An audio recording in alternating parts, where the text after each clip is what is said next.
Hello जी, राम राम जी। आप सभी कैसे हो? आप लोग भी ठीक होंगे और हम भी ठीक हैं। आप भी स्वस्थ होंगे, मस्त होंगे और हम भी स्वस्थ हैं और मस्त हैं। और हमारे चैनल को आगे बढ़ाओ, ज़्यादा से ज़्यादा सब्सक्राइबर करो और कमेंट और लाइक करो। जय श्री राधे। चलो ब्लॉग शुरू करने जा रहे हैं। तो आज दिन है बुधवार का रात के 8:30 बजे हुए हैं और मैं एक छोटा सा ब्लॉग बना रही हूँ। ब्लॉग पसंद आए तो लाइक और कमेंट करना। तो भैया अब खाना बनाने की तैयारी, नीचे चले गए थे 4 बजे, तो अभी अभी आए थे और आने के बाद में अपने भगवान की पूजा आरती करी। आप सभी को दर्शन करवाऊंगी अपने भगवान के। और ये देखो, ये एक सुंदर सी ज्योति जलाई थी और भगवान जी की आरती पूजा करी थी। फिर उसके बाद में मैंने खाना बनाने की तैयारियां करी। और खाने में हम क्या बनाएंगे आज? खाने में हम बनाएंगे तोरई की सब्जी। ये देखो सब्जी बन रही है, ये सब्जी बना रही हूँ, तोरई की सब्जी बन रही है। ये आप सभी को दिखाऊंगी मैं। ये तोरई की सब्जी बन रही है बहन मेरी, क्योंकि भाभी ज़्यादा तली भुनी चीज़ पसंद नहीं करते हैं। तोरई लौकी की सब्जी ज़्यादा बन रही है जिस दिन से मैं यहाँ पे आई हूँ। तो तोरई की सब्जी बना रही हूँ और ये आटा रखा है, अभी मारूंगी इसे, आप सभी को दिखाऊंगी और रोटियां बनाऊंगी। बस ये छोटा सा सादा खाना है उनका, ज़्यादा तला भुनी चीज़ पसंद नहीं करते हैं। और बर्तन वगैरह सब साफ कर गई है, काम करने वाली आती है और बर्तन वगैरह सब साफ हो चुके हैं। आप सभी देखिए, ये बर्तन वगैरह सब साफ हो चुके हैं। और बस दूध वाला आएगा, दूध लेंगे। और 2-3 दिन से तो दूध खराब हो रहा था बहुत ज़्यादा, क्योंकि मैं उसको गर्म करके ढक देती थी। और यहाँ पे फ्रीज तो है नहीं, फ्रीज इसलिए नहीं लिया कि वो अकेले रहते हैं तो फ्रीज की कोई ज़रूरत भी नहीं है। मैं रहती हूँ तभी 2-4 चीज़ें आती हैं। वो तो मैस में ही खाना खा लेते हैं, वहीं बर्तन छोड़ देते हैं। और मैं जब आई हूँ तो मैंने ये गैस का चूल्हा, छोटे छोटे बर्तन मंगवा लिए थे, क्योंकि डेली का मैस का खाना मुझे तो अच्छा नहीं लग रहा था बिल्कुल भी। इसलिए मैंने सोचा कि चलो मैं खाना खुद बना के आपको खिलाऊंगी। और बहन मेरी, तो मैंने थोड़ी चीज़ मंगा ली थी, लेकिन दूध 2 किलो कल ख़राब हुआ था, उससे परसों 1 किलो। तो इतना दुख लग रहा था दूध फेंकने में, क्योंकि दूध और पूत तो हर किसी को नहीं मिलते। दूध पूत की तो हम लोगों को बहुत ही ज़्यादा ध्यान रखना चाहिए कि अपने बेटों को बहुत अच्छे से पालो, पढ़ाओ, लिखाओ, उनको कुछ बनाओ और दूध के लिए ढक के रखो। तो इसलिए मुझे दूध खराब हो जाता है तो बिल्कुल भी अच्छा नहीं लगता, क्योंकि दूध बहुत मुश्किल से मिलता है लोगों के लिए। कितनी मेहनत करते हैं भैंस वाले, तब दूध आता है। और ये देखिए, ये आज मैंने ये सारे कपड़े धुले थे भाभी जी के, बाकी कपड़े नहीं धुलती हूँ। ये तौलिया वगैरह, इनकी टी शर्ट, लोअर, ये सब धुलती हूँ बस।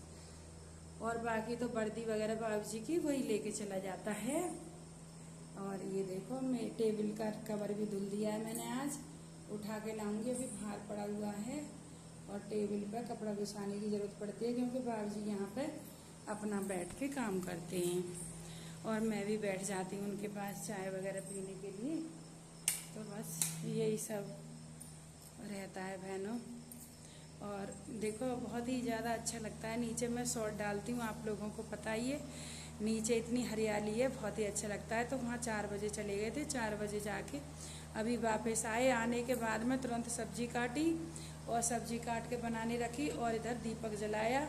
फिर मैंने सोचा कि चलो अपनी बहनों के लिए ब्लॉग बना रही हूँ छोटा सा, तो आप सभी देखिए और शेयर करिए इसे, कमेंट और लाइक करिए।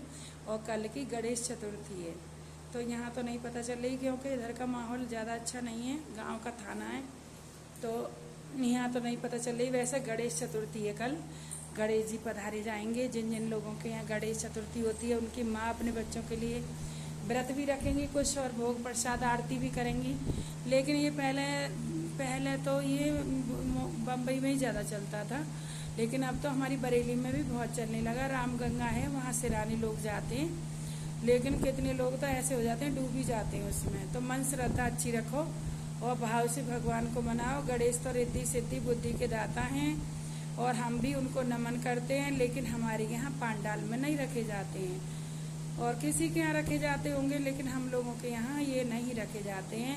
और आज हरताल का तीज है, तो ये बनारस की तरफ के लोग ज़्यादा करते थे, जो यहाँ आके अपना काम करने लगे बरेली में और अपनी नौकरी कर रहे हैं, तो वो लोग ज़्यादा करते हैं। लेकिन हमारे इधर के लोग यूपी में तो नहीं करते हैं, बिहार वगैरह के लोग ज़्यादा हरताल का तीज मनाते हैं, लेकिन बहुत अच्छी होती है वो।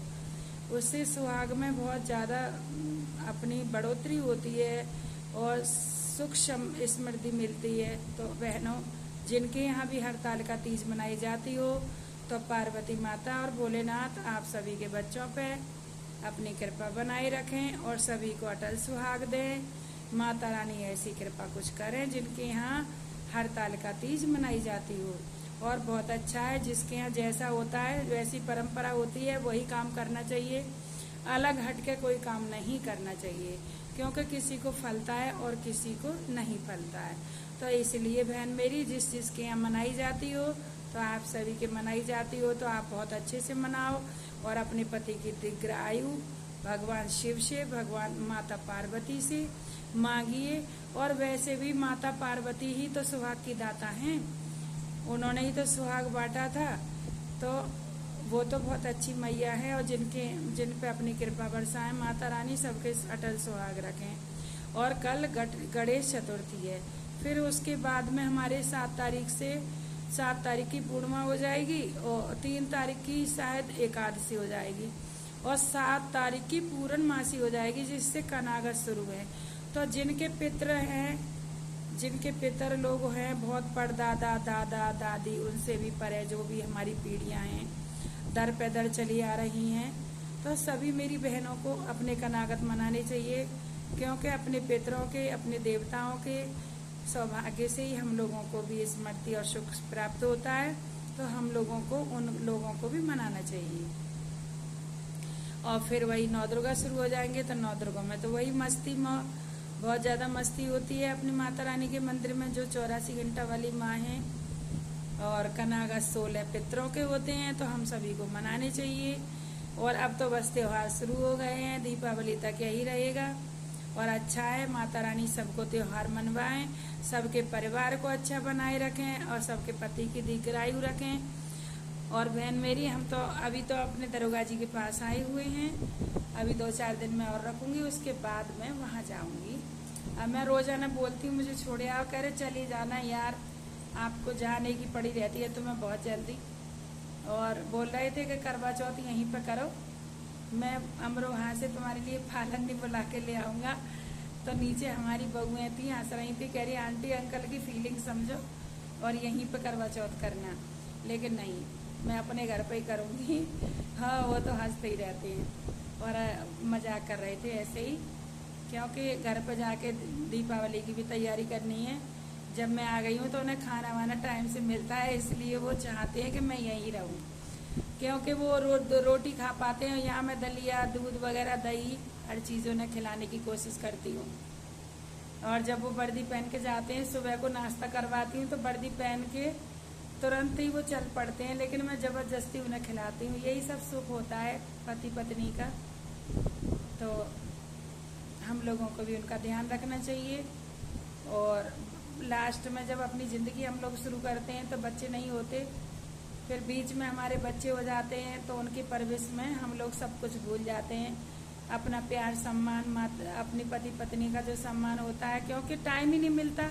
जो पति का कोई सेवा करो तो बच्चों में भूल जाते हैं।